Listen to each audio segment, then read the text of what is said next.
My full name is Misheck Kakonde, commonly known as Neighbours by the populace, and I'm a student activist. And an aspiring candidate. Indeed, for ZANASU. We'll be getting to you, but let me get to Mr. Mwenya here. It looks like there's been a lot of issues that have been streamlined as a lot of grassroots work that you haven't really done. What for you do you think is the most important thing that you think you didn't touch on a lot when you were still in office? Before I could actually answer that question, I'd want to take you back. No, the reason why you said that our president sometimes hasn't been accepted by the majority students, I'm sure we've had calls way back where a president would be told to say, you are coming from an institution which is very small in Zambia, which is not even recognized. And people would point out to say, as long as the president is not coming from UNZA or CBU, then ZANASU is irrelevant. So I think even the audience would look at that to be, you know, a very relevant issue. So that is what has made ZANASU to actually, you know, struggle in the running of the affairs of the union. Yes, and like you said, I'd want you to actually repeat what, yes. Well, I was asking about some of the grassroots works that you think you haven't done enough, because he is pointed out the fact that I think one of the things that we haven't done is actually to reach out to private institutions, most of the private institutions, because they have been crying foul to say, you haven't reached out to us. That's the reason why we haven't even recognized ZANASU. And that's the reason why we don't even want to participate in the forthcoming elections. So that's one thing that we haven't actually done. It's just to reach out to the private institutions in the nation. Very quickly, let me get to you.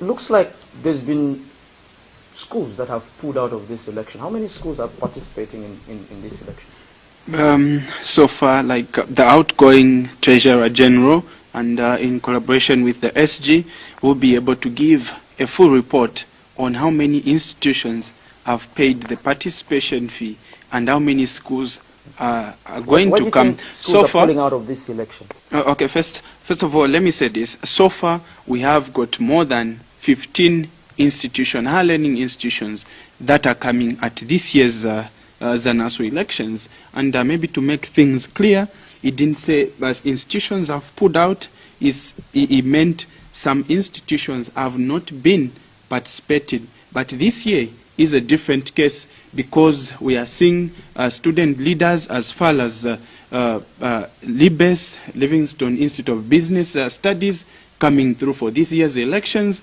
We have got McKinney College of Nursing coming through for these elections, Chalimbana, we have got Notec. Those are some of the schools that maybe our viewers out there might think have been left out, but those are some of the schools that are coming. The University of Zambia, SG, will confirm that this time they intend to participate in this year's elections. We have got NIPA themselves, Evelyn participating. So it is a whole different picture, and I would just assure the nation and everyone who's watching us right now that this year's ZANASU elections will be a success. Looking at what happens to unions, to schools that do not have unions? How will they have a fair share in participating in these elections?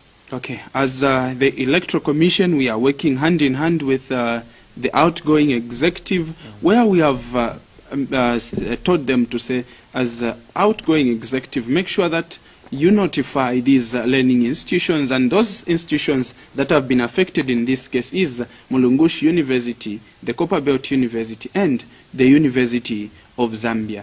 And right now, we have got one of the participants, and probably Misheck will be able to confirm that a letter from the Office of the Dean of Students should be going to the outgoing executive SG, and it will be copied to us to confirm their participation. Mulungushi as well will be doing the same thing, while Copperbelt University, they are yet to confirm as up to now whether they are going to participate. Let me get to Mr. Kakonde, your vision, your manifesto. What are your short-term goals, the most relevant goals that you think you will achieve in probably the shortest period of time?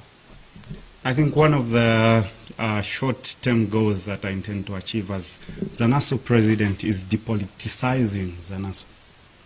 And that is possible. Unity among various universities is what is expected. You'd find that there's conflict among the universities themselves. So as President General of ZANASU, one of my first goals that I intend to do is to depoliticize ZANASU. ZANASU should be a separate entity. It should be free from political interference. I think that is one of the first things that I intend to achieve as president. Then ZANASU should be a board that should fight even for grade 12 dropouts. For so long, ZANASU has only been talking for universities and higher learning institutions. But when you say depoliticize, how are you going to manage to remove politics out of these elections, out of the welfare of all of these students? How will you manage to do that? The Constitution itself stipulates to say ZANASU should be a non-partisan institution. Yeah, how are you going to do that? It is through working hand in hand with my board to ensure that we bring out ideas that to ensure that we work hand in hand with non-governmental organizations and also various institutions instead of aligning ourselves to a certain political party. I think we need to distance ourselves from political parties. By so doing, you'll be able to see that we'll be able to talk for students in various institutions, both in private and also public institutions. Your legitimacy to stand in this election also has been questioned by many of viewers and those sending questions and comments. I understand. What is your roadmap, and how do you what do you tell viewers this evening about your legitimacy? Because we know for a fact that you have a case before the High Court that we cannot talk about. You were suspended by the Minister of Higher Education from the University of Zambia. What is going on with your legitimacy? Are you eligible to stand in this year's election? First and foremost, you are wrong, interviewer. It is not the Minister of Higher Education that suspended me. It is himself, Professor Evute Mumba. He's the one who ushered the suspension letter, which is void because the case is still there and they haven't proven to say I am guilty. So the Constitution is as open as possible. I've not been suspended. Let's get to Emmanuel. You also have come out in the media as one president that has been arrested before. You protested over results. How do you